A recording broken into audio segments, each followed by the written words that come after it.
கிருஷ்ணர் எல்லோரிடமும் கர்ணனை பற்றி புகழ்ந்து பேசினார். அதனால் அர்ஜுனன் கோபம் அடைந்து, என் அண்ணன் தர்மன் தான் இந்த உலகில் தர்மத்தில் சிறந்து விளங்குபவர், அப்படி இருக்க ஏன் அந்த கர்ணனை புகழ்கிறீர் என்றார்.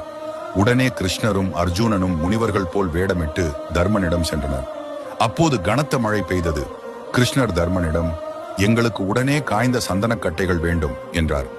தர்மன் கூறினார், ஐயா, வெளியில் கனமாக மழை பெய்கிறது, அதனால் மழை நின்றதும் தோட்டத்தில் இருக்கும் கட்டைகளை எடுத்து தருவேன். பின்னர் இருவரும் கர்ணனிடம் சென்றனர். கிருஷ்ணர் கர்ணனிடமும், எங்களுக்கு உடனடியாக காய்ந்த சந்தனக்கட்டைகள் வேண்டும் என்றார்.